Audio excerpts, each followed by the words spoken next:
Hello, everyone, and welcome back to DSP versus the Internet, episode 35 for October 15th, 2023. It's been an interesting show so far this week with lots of horror, which I like, obviously, with Halloween just around the corner, a little over 2 weeks away. It's always good to have good variety and have some nice horror stuff in the mix, so I hope that you guys are enjoying the show. This part of the show every week, we do member Q&A, meaning we're going to do a lightning round style answering of questions from members. So let's jump right into it because I want to get to more videos, okay? Before you stopped watching The Walking Dead, were you a fan of any spin-off shows? No. I had watched 1 or 2 episodes of Fear the Walking Dead, did not like it, and never watched it. Never saw any other spin-offs. Did you ever in your life have an interesting visit to a haunted house? I remember when I was younger, I went to 1 or 2 of them. I believe it was either with my parents or friends. I couldn't even tell you. I very rarely went to one. One of them was a little scary because someone would jump out and chase you a little bit. But I don't. I was so young. I was much younger. I don't remember. What was the last costume you wore for Halloween before you were a YouTuber? Before I was on YouTube, it would have been actually that Punisher costume that we saw earlier today in that video was reused. That shirt and that coat I used at a party that I had when I lived in New Haven, Connecticut with 2 roommates. We had a 3-bedroom apartment. We shared it.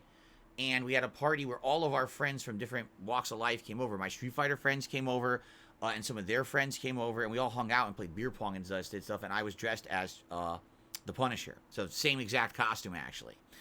Aside from your office, is the rest of your house decorated for Halloween? No. We have autumn decorations in our living area, like the living room and stuff. We have some candles that my parents have bought us, the simulated candles. They're not real, they burn on battery. So we have ones that look like pine cones and stuff that we put out. And we have a few different things like we bought years ago. We bought like an empty vase, we fill it with like those little fake stones, and you put like fake flowers and stuff in it. So we have like one that's like orange themed for like autumn and stuff like that. So we have like autumn themed stuff downstairs. Nothing Halloween, like there's no horror stuff or anything down there. Will Kat and Jasper be wearing costumes for Halloween? No. Okay, what are you doing every day that helped you get yourself together and improve yourself? Well, here's the thing. This actually is an interesting question because a lot of people just go through life and never even think of stuff like that, correct? All I got to do today is get through the day. Whether that means I get through my day of work, my day of school, I pay my bills, I eat, I wash, whatever I need to get through the day, and that's all a lot of people think about. A lot of people, that's all they have time to think about. You know, as you get older and you get so many life responsibilities and things, you don't really have time to sit back and think philosophically about that kind of question, correct? I'll be honest, I don't think that every day I think about that stuff, all right? What I can tell you is that as I am getting older and I approach situations that are very different than the things that I used to see in my youth. You know, like today we've got crazy stuff going on in the world. We've got things on YouTube going on. We got things all over the internet going on. And you got to approach them from a more wider perspective. I used to be the kind of guy that was very closed-minded and had a one way of thinking. Today, when I approach any kind of thing in my life, I try to see from more than one perspective. And I think that is a way that I have actually actively improved myself. As I go through my day, if I come across something that I need to think about, it's not just, all right, well, how do I just get through this immediate thing? It's like, no, let me think. What about that person on the other side of the situation? What are they going through? We even said it earlier. There was a video we're watching. It's supposed to be a parody of how people treat people at retail stores, right? So if you're shopping at a retail store, do you really think it's a good idea to yell at the checkout person? What did they do? They just work there. You know, if you're upset because something's going wrong and you got to call and wait on hold for an hour to talk to someone, why yell at the person on the other end of the phone when you finally get to them? They didn't make that hour wait happen. They don't own the company. They don't hire the staff. They didn't set up this phone system, right? That's the kind of stuff you got to think about more about. How can living isn't just for me. There's everyone out there also trying to live. Can I go through my day and not only pass for myself, but also make sure that I didn't make the world miserable for everyone else around me? I'm trying to change and be better at that. I think that's something that actively I have tried to do. Anyway, let's continue on. This is supposed to be lightning round questions. What's something really weird you like to eat? Don't necessarily think there's anything really weird today that I like to eat, but as I grow older, I find out that some of the stuff I used to eat in my childhood was bizarre. Like, for example, when I was a kid, I refused to eat broccoli. I hated it. So what my mom would do is she would take grilled chicken or baked chicken, and she would mash it up with rice-a-roni or stuffing mix, like stovetop stuffing, and then she would mash in pieces of broccoli and turn it into this mushy bowl, and then I would eat it that way because all the other flavors were with it, so the broccoli wasn't unbearable flavor for me, you see?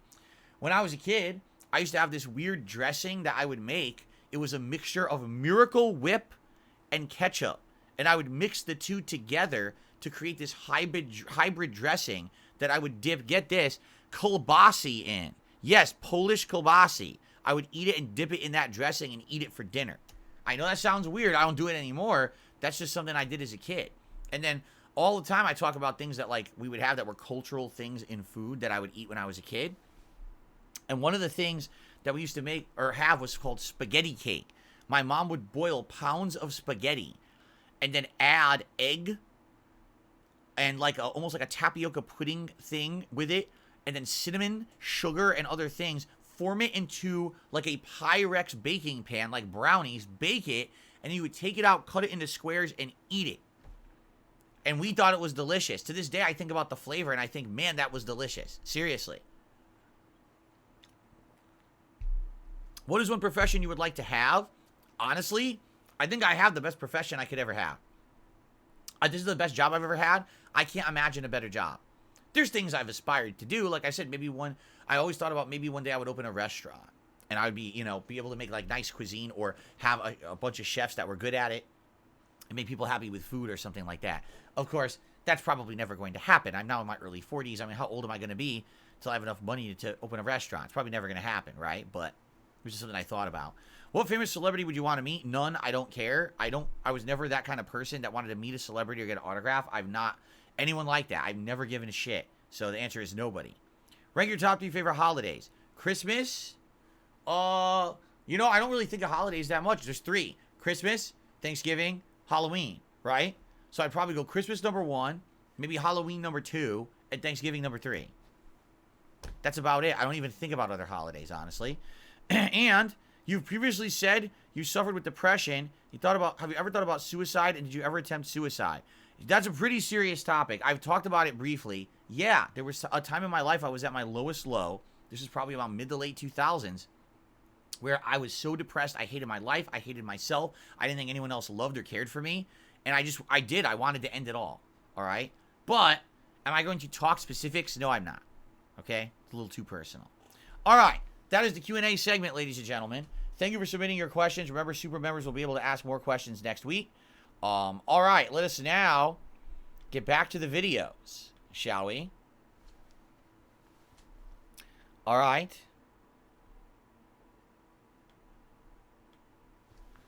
Let me get the everything back up here. All right. Without further ado, let's continue on. What's next? Welcome to the opening night of Honest Conference, and for the first time ever, one of our industry's greatest creators, the director and executive producer of Bethesda Game Studios. That's right, Todd Howard, everybody. September 6th, 2023. So this was right before Starfield had come out, right? I never saw this. Starfield. Thank you, Jeff. This is my first Honest Conference, and I'm doing it because you said how great the crowd is here. And so, Todd, we love you, and this is a safe space. You can let the truth out now. Why did you want to make this game, Starfield? Why did you want to create a new world? we have dreamt of a game where we can truly break the creation engine in every aspect. So why didn't you? Once you've all upgraded your PCs, you'll be able to explore thousands of barren... Once you've all upgraded your PCs, did you hear that? You'll be able to explore... Oh, this is great. We gotta watch this. It's all... They edited it together. Listen. ...planets, where a real sense of loneliness will start setting in. I mean, we tried to do something new, where you could explore with complete freedom in the galaxy. But something's wrong with the game, and I can't quite put my finger on it. It can't be all that bad, though, Todd. Well, crafting is worse, outposts are worse, companions will constantly moan at you, perks are worse, there's fewer gear slots. You know, I could go on and on. Can you imagine 16 times the loading screens, though? Yeah, I wish I could talk about the loading screens. And it's quite an experience, and I know everyone here is very excited to experience it soon. So, Todd, what bugs did you bring to HonestCon?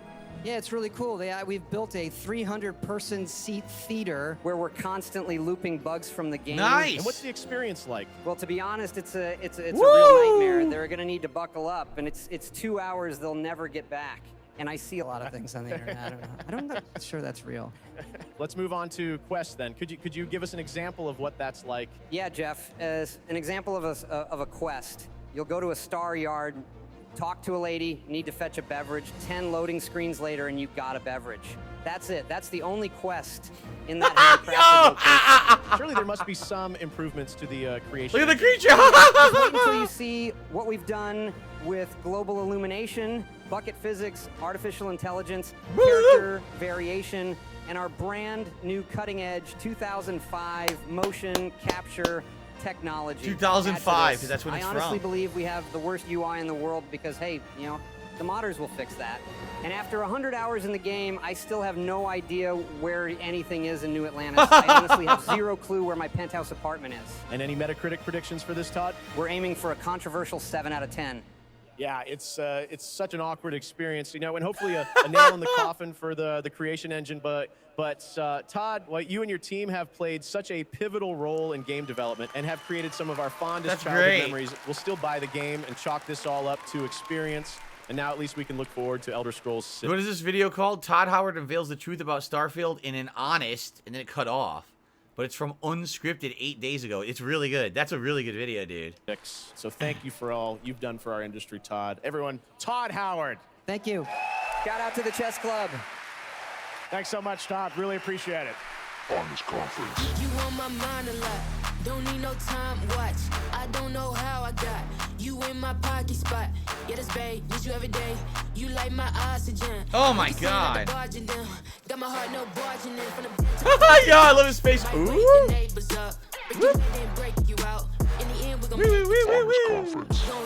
All right, now we're probably gonna get hit with music, so I gotta move on. It's probably gonna get hit with the music thing. That was a great video, dude. All right. Oh god. All right. If you have fear of spiders a minute long, big spider attacks daddy. I guarantee you this is gonna be Australia.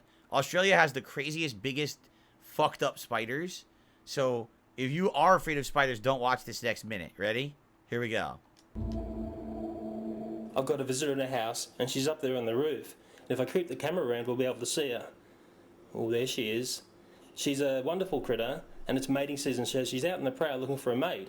They're huntsmen, and they move lightning fast. That's the way they catch their prey. I'm going to go up there and try and catch her with my best spider sense of this Chinese food container. I'll hand the camera over to my most faithful assistant to film this, and we'll see what we get. Oh, there's a great close-up of her. Huntsman spider. Look at her, isn't she beautiful? What a fine specimen. Can you see Daddy and the spider? Yeah, I can. Okay. Daddy, careful. It's gonna get his ass. Decided to get a bigger container because of the size of this one. I'll have to move really quick. It's gonna get his ass. Get him. Jump by his face. Yeah!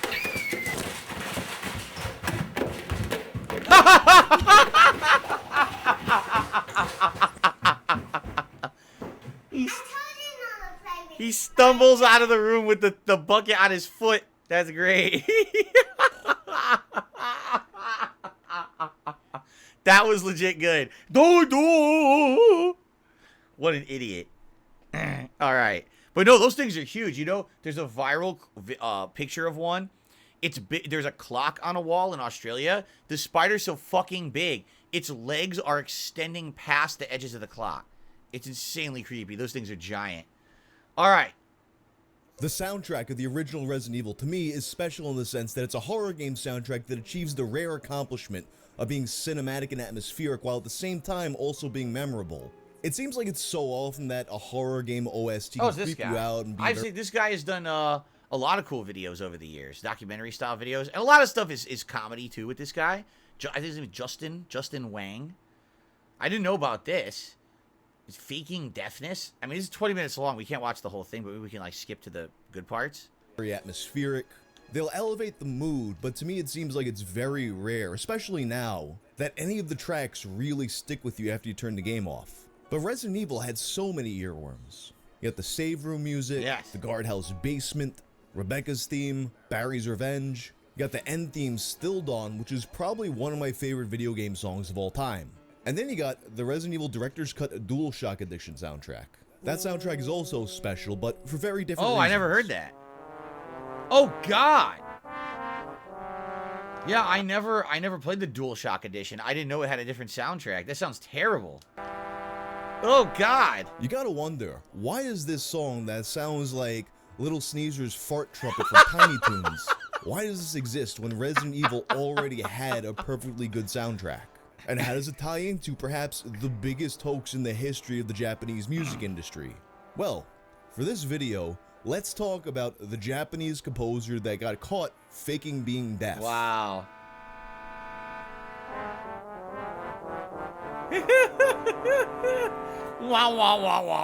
This video is sponsored by Scentbird. Lately, I've been getting more into All right. Good for you for getting the sponsorship. I will not hate on you because you need that sponsorship. Because a lot of people need sponsorships to get by today. So I will not hate on you.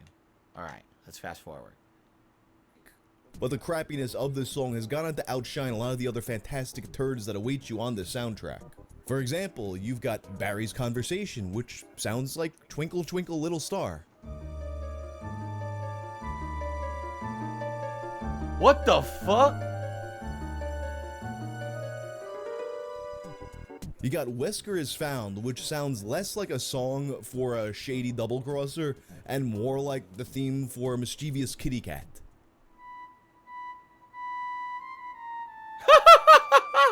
It is like a whimsical song for like a children's show. It's a fucking Resident Evil. And then you got the theme for the Black Tiger boss battle, which it sounds like the circus came to town and then the elephants got loose and trampled everybody to death.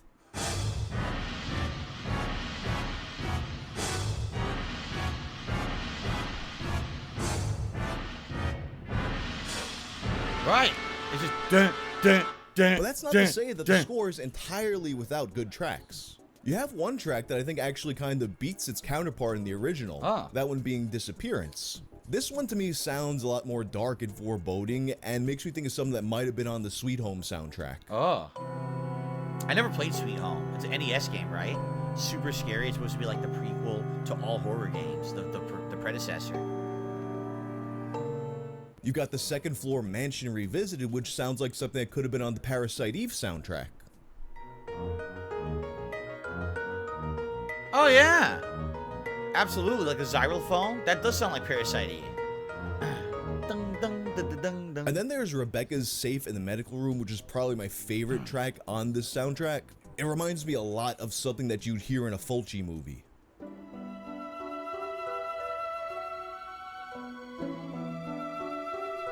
That sounds like a surreal soundtrack of like a crazy movie, right? It does. Like Eternal Sunshine of the Spotless Mind or something, right? So what, this guy lied about being deaf? Disliked modern classical music because he felt that, ironically, it was too atonal.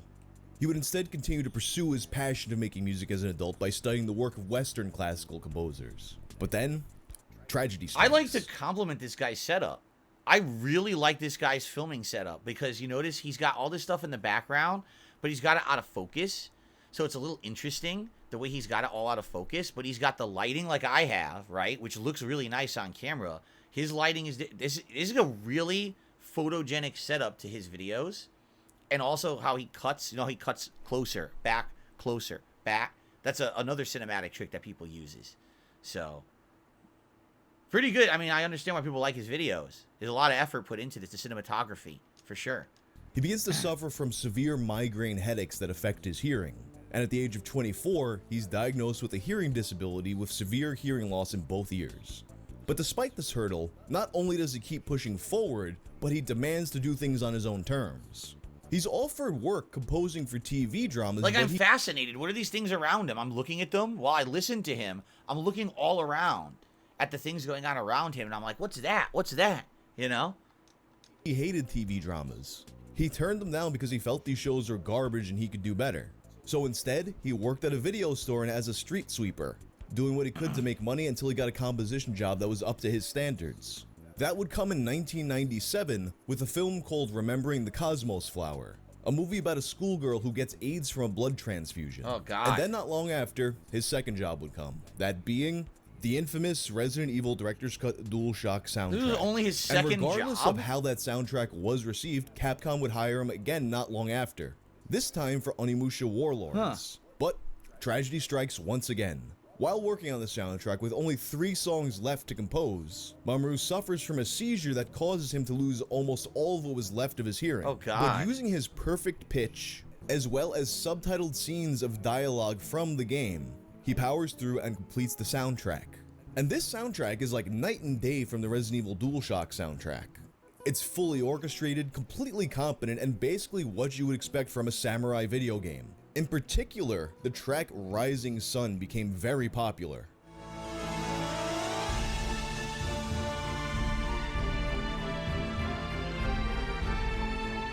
Pretty good. That's nice. It's relaxing, cinematic, full of energy, power. It's a good track. Sure. I never played Onimusha. Never played any of them. There's a few of them, right? And it was this soundtrack that propels him to a whole new level of prestige, with Time magazine dubbing him the Beethoven of Japan. Wow. They wrote an article that tells his story, as well as where he's at after having created the Onimusha soundtrack. Today, Samurai Gochi works in a tiny, dark room in his Yokohama apartment. The saddest thing for me is not to be able to hear an orchestra perform my work, he says. But then I think, I am composing not for myself, but to make other people So he lied happy. to everyone? He never As he lost turns his up the hearing, volume on an MD player for a visitor, tears fill his eyes as he Tears fill strains his to hear the eyes. rhythmic beat of the taiko drums. Percussive noises are the only ones he can detect anymore. Curiously, All right, let's get to the truth. inspired by one of his students, he begins work on a new symphony, Symphony No. 1, Hiroshima, a tribute to the victims of the bombing. And as a second-generation Hiroshima survivor, he was uniquely qualified to make this tribute. Completed in 2003, it was first performed in 2008 when G8 leaders would visit Hiroshima to reflect upon what had happened there. But it gained greater significance in the years following. It's 2011. Nippon Columbia is gearing up for their 100th anniversary celebration. This would include several releases, one of which being Symphony No. 1 Hiroshima. Then on March 11th, 2011, the most powerful earthquake ever recorded in Japan hits, leading to the Fukushima nuclear disaster. Oh, yeah. This event makes the tribute to Hiroshima even more poignant. Samurai Gochi comments, "The nuclear plant crisis has revived before our eyes the horrors of radiation that may have been forgotten in Japan, the only country to have been attacked with nuclear weapons," he said. "Now, it is high time that people in the world once again look at Hiroshima." The symphony would be released on CD that summer, and it would sell 180,000 copies. That might not sound like a lot for a pop artist, but for a classical musician, that's basically unheard of. In classical music, if you sell a couple thousand copies, you're lucky. So at this point, Samurai Gochi is a bona fide sensation. And in the wake of this release, he has a documentary film crew following him around as he meets with victims of the disaster. The documentary, Melody and Soul, the composer who lost his hearing, would be released in 2013, and this would mark the peak of his fame. It would also mark the point in which everything began to crumble. June of 2013, Samurai Gochi is interviewed by a reporter from the magazine Era. This interview is never published because of 2 things that the reporter witnessed. The first thing was that Samurai Gochi would respond to the reporter's questions before the sign language interpreter was finished with their movements. And the other thing happened at the end of the interview. The taxi to bring the reporter back shows up. The driver rings the intercom. As soon as the intercom rings, Samurai Gochi reacts. He stands up immediately and says, "I'm here." How did the deaf composer that's famously very deaf hear the intercom? So being suspicious of the legitimacy of the entire story, the reporter opts to not publish the interview. Instead, the magazine publishes an article entitled, "The Lies of Samurai Gochi Seen Through by This Magazine." But at the time, that article didn't amount to much, and Samurai Gochi's music was still being performed by orchestras around Japan. But it was during one of these performances that a composer named Takeo Noguchi noticed something else. This song, Symphony No. 1 Hiroshima, had plagiarized a bunch of other songs. Most flagrantly, work by Gustav Mahler. Noguchi wrote an article exposing this, but no music publications were willing to accept the article. You see, they were all sponsored by Samaru Gochi's label. So instead, it winds up being published by a news publication, Shincho 45, in November of 2013. But once again, at this time, it doesn't really amount to much. And now we're headed to 2014, the Winter Olympics in Sochi. Daisuke Takahashi, a figure skater representing Japan, was set to perform to one of Samaru Gochi's tracks, Sonatina for Violin, a composition that he had dedicated to a young violinist with a prosthetic arm named Miko Okubo. But then, seemingly out of nowhere, on February 5th, 2 days before the start of the Olympics, Samaru Gochi drops a bomb. Through his lawyer, Samaru Gochi had contacted NHK, the company that broadcast his documentary. In his correspondence, Samaru Gochi admits that since 1996, when working on his first movie soundtrack, Remembering the Cosmos Flower, he had been hiring a person to compose music for him. I had to ask the person to help me for more than half the work, because the ear condition got worse. He offered an apology, and NHK apologized for ever having broadcast his documentary. However, at the time, he did not reveal the identity of the man who was secretly writing his music. But the next day, the man would reveal himself. Takashi Nigaki, a professor at the Toho Gakuen School of Music. At a press conference, he would give a rundown of their history together. It begins in 1996. Samaru Gochi had been looking for a composer's assistant, and Nigaki was the man who got the job. His first task? He's given a tape with a short theme for the movie, and is asked to turn it into an orchestral piece. He noted that it's pretty common for composers to have assistants that'll help compose parts for different songs. So the question is everything he ever did fake? Let's fast forward a little bit. Is everything he did fake? Care about the money. He was just excited to have work he made heard by people, even if they didn't know it was by him. But throughout the years, Nigaki had become increasingly worried about the relationship. So he did it all. Especially after the various expose articles that were written. He wanted out, but he claimed that Samaru Gochi threatened to kill himself if he stopped writing for him. Not knowing what to do at this point, Nigaki meets with that young violin player, Miko Okubo, and her family. He apologizes personally to them, but then he realizes that just wasn't enough, especially with the Olympics coming. You had this figure skater representing the country to the entire world about to skate to that song. It would be an even bigger disgrace for it to get exposed at that level, with these ramifications. So he knew that he had to publicly confess. He goes on to say that not only could Samaru Gochi not compose music at all, but he was faking his deafness entirely. At first he'd pretend to need sign language or lip reading, but as he'd get more engaged with the conversation, he'd drop the act. And eventually, when they'd meet, he just wouldn't even bother to pretend at all. The following week, in a handwritten letter, Samaru Gochi would claim that he was in fact deaf, but some of his hearing had returned over the course of the previous 3 years. He apologizes once again and goes on to hide from the public eye. And during this time, the story of how the Japanese Beethoven was a big fraud circulates all over the world. Capcom expresses their shock, as does his record label. And young Miku Okubo writes a letter stating that she's disgusted with him and adults in general, and she's going to give up playing the violin. Then a month later, Samaru Gochi finally emerges at a press conference of his own. He's clean shaven with short hair and no shades, just completely stripped of his formerly flamboyant persona. At the 2-hour-long press conference, he apologizes once again.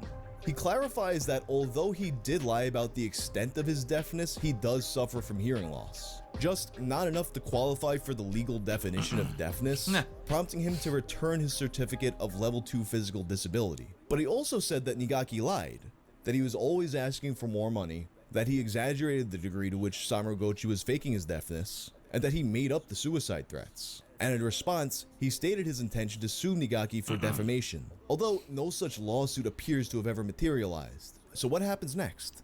Nigaki, after spending nearly 2 decades in the shadows, gets to experience somewhat of a redemption arc. Later that month, he would perform live with Miku, who had in fact not given up violin.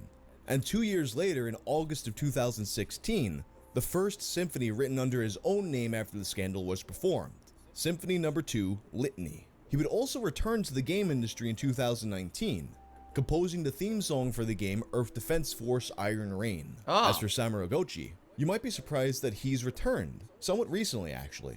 In October of 2020, a musical narrative series called Malleus Maleficarum appeared on YouTube. Although the music was at first uncredited, it would be revealed in February of 2021 that the music was in fact composed by Samarugochi. The producer of this product is Mr. Yasuyuki Hari, former chief producer of Fuji TV's documentary. Well, that's very interesting. Sorry that I got so immersed in it, but what a story. So the guy did have some hearing loss, hired someone to kind of be a helper. That person just took up the reins, did all the work from then on, and it went so deep that they could never really reveal the truth. This is like a Milli Vanilli situation, only in classical music. That's exactly what this is. Lying about the situation, saying that these certain people were the performers. They're not. Right? Just the front man. He was the act. I'm deaf. Here, I'm flamboyant. And he never actually made the music. You know? Wow. Very interesting. An interesting story. And especially because he composed Resident Evil, it kind of fits the time right now. All right? All right. Time to end this video, and we got one more coming. The finale of DSP versus the Internet for this week. Thank you all for watching, and I'll see you in the final part. Looks like we got some creepy stuff lined up at the bottom there. I'll see you then.